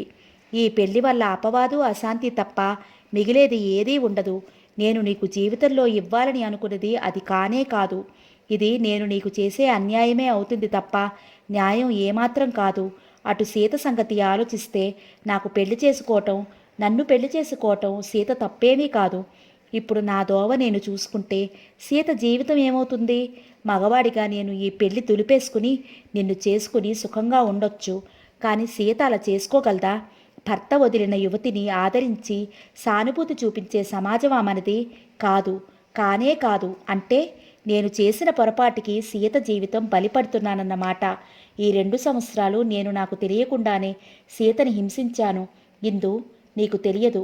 ఆ రోజు మీ ఇంటి గృహప్రవేశం రోజున మనిద్దరం సన్నిహితంగా ఉండగా చూసిన సీత జీవితం అంతం చేసుకోవడానికే కారు కావాలని యాక్సిడెంట్కి గురిచేసుకుంది. కానీ భగవంతుడి దయ వల్ల నా అదృష్టం కొద్దీ సీతకి ఏమీ కాలేదు. నేనేం చేశాను? సీతని మృత్యు వైపు తరుగుతున్నాను. My God! ఈ సంగతి తెలిసిన తర్వాత మానవత్వం ఉన్న మనిషిగా నేను మళ్ళీ ఆ పని చేయగలనా? చెయ్యలేను. సీత దెబ్బలు తగిలినప్పుడు డెలివరీలో నన్ను పట్టుకుని నేనేం తప్పు చేశానని నాకు ఈ శిక్ష విధిస్తున్నారు అని నిలదీసి అడుగుతున్నప్పుడు కానీ నా కళ్ళు తెరవబడలేదు. ఇన్నాళ్ళు నేను భ్రమలో ఉన్నాను. నా స్వార్థం చూసుకున్నానే తప్ప సీత గురించి ఆలోచించలేదు. ఇందు, యవ్వనం తొలిదశలో మనిషికి ప్రేమ ఒక్కటే ప్రాధాన్యం అనిపిస్తుంది. తర్వాత అనుభవం వచ్చిన కొద్దీ విషాదం, ఆనందం, నిరాశ వీటన్నిటికంటే జీవితం ముఖ్యం అనిపిస్తుంది. జీవితం అంటే స్వసుఖాపేక్ష కాదు, కర్తవ్య పాలన అని తెలుస్తుంది. అలా తెలుసుకోలేని మనిషి మానసికంగా ఎదగని వ్యక్తి అయి ఉండాలి. నీ వైపు ఆలోచిస్తే సీతని పెళ్లి చేసుకోగానే నీకు దూరంగా ఉండకపోవటం నీకు చేసిన అన్యాయం అనిపిస్తోంది. నేను ఇన్నాళ్ళు ఏం చేశాను? నిన్ను కలల పంజరంలో బంధించాను. నీకు స్వేచ్ఛ లేకుండా చేశాను. నీకు దూరమై కూడా నీకు దగ్గరగానే ఉన్న భ్రమ కల్పించాను. నువ్వు నన్ను ప్రేమించినందుకు ఫలితంగా నీకు అపవాదులు ఎదురయ్యాయి. లోకం ఏమంటోందో తెలుసా? నువ్వు ఉంటున్న ఆ ఇల్లు నేను సీత డబ్బుతో కొని నీకు కానుగ్గా ఇచ్చానట. ఇలాంటివి ఎన్నో. ఇందు, మనల్ని ఎవరైనా ప్రేమిస్తే మనం వాళ్ళకి సుఖం, శాంతి, ఆనందం ఇవ్వగలగాలి. అపవాదులు అశాంతి, ఆవేదన ఇవ్వటం ఎంతో దురదృష్టం కదూ. నా నుంచి నీకు ఇవే లభించాయి. ఇదంతా నా పొరపాటే అనిపిస్తోంది. ఇందు, జీవితం చాలా చిత్రమైనది. ఎవరినో దగ్గరికి తెచ్చి ముడివేస్తుంది. మన వాళ్ళు అని నమ్మిన వాడిని దూరంగా తోస్తుంది. అనుకోని తీరాలకు మన జీవిత నౌకరిని చేరవేస్తూ ఉంటుంది. ప్రేమ అనే అనుభవం పొందిన ప్రతి మనిషికి ఏదో రకంగా ఈ ఘర్షణ తప్పదేమో. చంద్రానికి నేనే నీ అడ్రస్ ఇచ్చాను. నేను సరైన పని చేస్తున్నాననే నమ్మకంతో ఇచ్చాను. ఇందు, నువ్వు జీవితంలో ఎప్పుడూ ఒంటరితనం ఫీల్ అవ్వకూడదని నా ఆశ. నువ్వు నన్ను అర్థం చేసుకోకపోతే ఆ భగవంతుడు కూడా అర్థం చేసుకోలేడు అనుకుంటాను. సీత బొంబాయి వెళ్ళింది. తీసుకురావడానికి వెళ్తున్నాను. ఇన్నాళ్ళు నేను విద్యాపతినే అనుకున్నాను. కాదు సుమా, నేను సీతాపతినే. చంద్రం స్నానం చేసి తిరిగి వచ్చేసరికి ఇందిర ఏడుస్తోంది. అతను కంగారుగా దగ్గరికి వచ్చాడు. ఇందిరని పట్టుకుంటూ ఆదుర్దాగా ఏమైంది అని అడిగాడు. ఇందిర కళ్ళు తుడుచుకుని తలెత్తుతూ, నాకు ఇక్కడ కంపరంగా ఉంది, గాలి లేనట్టుగా ఉంది, నన్ను ఎక్కడికైనా తీసుకెళ్ళగలరా అంది. ఓకే, విత్ ప్లెషర్ అన్నాడు అతను. ఆశ్చర్యంగా చూస్తూ అతని బట్టలు వేసుకురావడానికి వెళ్ళాడు. ఇందిర విద్యాపతి రాసిన ఉత్తరం చిప్పి బుక్కలు చేయలేదు. బ్యాగ్లో పెట్టుకుంటూ, విద్య, నేను ఆవేశంలో చదివాను. నాకు సరిగ్గా అర్థం కాలేదేమో. మళ్ళీ చదవాలి. ఇది నాకు అర్థమైన రోజున, అందులో ప్రతి అక్షరం నిజమే సుమా అనిపించిన రోజున అది చించి వేస్తాను. ఆ క్షణం నా జీవితంలో వస్తుందో రాదో ఆ భగవంతుడికే తెలియాలి. కళ్ళు తుడుచుకుంటూ అనుకుంది. అదండి మన సీతాపతి కథ. మన విద్యాపతి సీతాపతి అయిపోయాడు. ఇందిర డెఫినెట్గా చంద్రాన్ని పెళ్లి చేసుకుంటుందని ఆశిద్దాం. సో ఇంకొక మంచి కథలోకి వెళ్ళిపోదాం. తర్వాత ఇంకొక మంచి జంటని వాళ్ళ జీవితంలోకి తొంగి చూసి వాళ్ళతో మనము అనుబంధాన్ని కలిగించుకుందాం. Okay, thank you.